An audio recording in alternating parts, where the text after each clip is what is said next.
8:24 right now. There was a lot of controversy and a lawsuit after the former director of the Houston VA cemetery was accused of censoring prayer.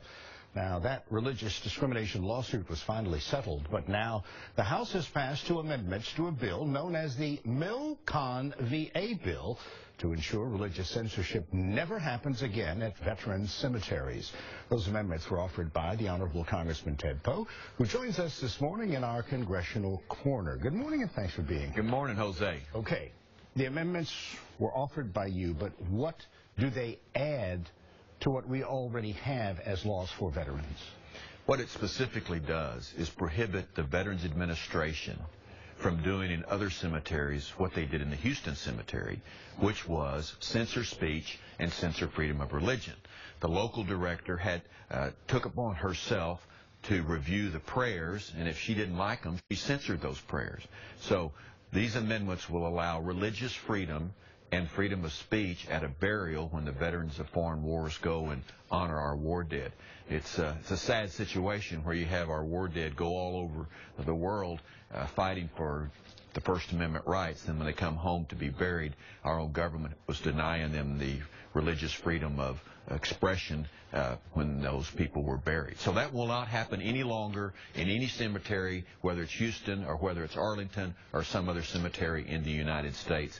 It passed the House, both those amendments. And the other amendment also requires the directors of veteran cemeteries to be veterans as well, so they understand veterans' issues and the families of veterans. So those who are not veterans may be forced out of their jobs? Well, they won't lose their jobs. It's future hires must be must be veterans. So it's not, the bill doesn't fire anybody. It just says all future directors will be veterans so that they can be sensitive to the needs of veterans and their families when those veterans are buried.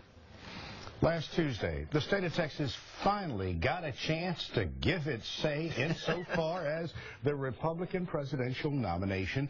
And, you know, Mitt Romney took it all here. Poll numbers suggest that it was going to be a very close race now between the president and Mitt Romney. And it's going to likely come down to a couple of key states, and you know, Texas is one of them. What do you think Romney's chances are right now in this neck-and-neck fight? He has good chances. As you know, we determine the president not really by the popular vote, but by the electoral vote. And the key states right now are going to be Florida and Ohio and even North Carolina. Those states may determine who the president is. Texas is a very friendly state for Governor Mitt Romney, and I suspect that as we progress down the next 5 months, we'll see that there are other states that may be in play, may be where the candidates spend most of their time. But it's going to be a feisty election. It's going to be close, and people, regardless of their political persuasion, had better vote. They need to go vote. There's a lot of complaining going on. Nothing wrong with that. But go and vote and show how you feel about our process by nominating or electing the person that you feel will do the better job. Now, you know, some Texans feel that they were slighted because Mitt Romney did not pay us a visit to say, vote for me. He did it from some other state, way, way, way far away from here. Well, I think that we're going to see in the next 5 months not a whole lot of attention given to the state of Texas. Texas will go for Governor Romney. However, Governor Romney will be in the state of Texas periodically. I don't know about the president. I don't know whether he will campaign here or not. But they will both spend their time in states that are could decide go either way. Texas will go for the governor at the end of the day in November, but he will be here some. Real quick, your view on the jobs numbers that came out last week. Not very encouraging, but some say at least a little bit of positivity is there. Well, I don't see how we can see any positive numbers. Those numbers are not positive. It amounts to about 1,400 jobs per state. 1,400 jobs in the month of May per state. That's an awful statistic. The job numbers are atrocious in this country. Businesses are not hiring.